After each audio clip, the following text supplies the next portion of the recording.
எல்லாம் எப்படி இருக்கீங்க? வீக்கெண்டு பார்த்தீங்களா? அதான் ஷாப்பிங் போலான்ட்டு கிளம்பியாச்சு இன்னைக்கு.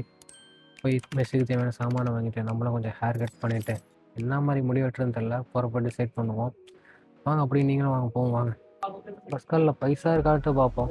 பஸ் கால்ல பைசா இல்லாட்டி அது வேற ஃபைனுங்க. செக்கர் வந்தாருன்னா. ரூ. 150 ஃபைன். அதுவும் கட்டலன்னு வச்சுக்கங்களேன், மாசம் மாசம் ரூ. 50 ஏறிக்கிட்டே போகும். நமக்கு எதுக்கு வம்பு? பைசா போட்டு போவோம். ஏன்னா அந்த சைடு தான் பஸ் ஏறதுக்கு அந்த சைடு தான் போகணும். இங்கேருந்து தாண்டி போனால் என்னால் ஒரு 2 நிமிஷத்துல போயிட முடியும். அந்த கிரில்ல தாண்டி போகிறது அப்படி போலீஸ்கிட்ட மாட்டிக்கிட்டோன்னு வச்சுக்கலாம், ஸ்டாண்டர்டாக ஒரு 400 கிராம்ஸ் போடுவாங்க. இப்படி ரோடை கிராஸ் பண்ணி போகிறதுனால 10,000 கிராம்ஸ் ஃபைன் போடக்கூட வாய்ப்பு உண்டு எனக்கு. ஏன்னா இங்கே ஜீப்ரா கிராசிங் லைன் இல்லை. பின்ன நான் கிராஸ் பண்ணுறதுனால ஆக்சிடென்ட் ஆகிறதுக்கும் வாய்ப்பு உண்டு. அதனால தான் இவ்வளோ பெரிய அமௌண்ட்டு. மார்க்கெட்டுக்கு வந்துட்டேன். முதல்ல நம்ம ஷாப்பிங் பண்ண போகிறது சிக்கன். ஓகே, ஒரு 3 எடுத்து போட்டுருவோம். அதே மென்ஷன் பண்ணியிருக்காப்புல ஹலாலான சிக்கன்னு. சாப்பிடக்கூடிய தகுதியானது தான். ஒரு கார்ட்டூன் முட்டை, ஒரு கார்ட்டூனில் ஒரு பிளேட்டு முட்டை, ஒரு 30 முட்டை, இன்னும் ஒரு 4 லிட்டர் பால். ஒரு கார்ட்டூனில் ஒரு டப்பியில் 1 லிட்டர் இருக்கும், அதனால் ஒரு 4 டப்பாவாக ஒரு 4 லிட்டரு.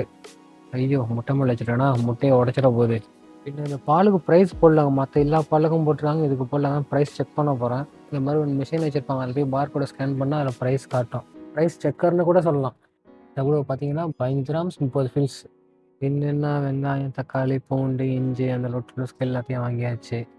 எல்லாம் பில்லு போட்டாச்சு. நமக்கு வேணுங்கிற பில்லை எடுத்துக்கிட்டு நம்ம வாங்கின சாதனத்தை ஒரு பேக்கேஜ் கவுண்டரில் கொடுத்துட்டு அவங்க கொடுக்குற டோக்கனை வாங்கிட்டு நம்ம போக வேண்டியது தான் சலூனுக்கு. அப்படி தான் நம்ம ஷாப்பிங் வந்தால் நம்ம பண்ணுறதெல்லாம் ஷாப்பிங் பண்ணிட்டு அவங்கள்ட்டே கொடுத்துட்டு நான் எங்கேயாச்சும் சுற்றிட்டு வந்து திரும்பி வந்து எடுத்துப்பேன். அதான் என்னோட ட்ரிக்கு. வீடியோ ரொம்ப லென்த்தாக போதும். நம்ம இதோட வீடியோ முடிச்சுப்போம். அடுத்த வீடியோவில் நம்ம சந்திப்போம். அடுத்த வீடியோவில் வெட்டினானா இல்லையா, எந்த மாதிரி ஹேர் ஸ்டைல் வெட்டினாங்கிறத பார்ப்போம். Bye guys.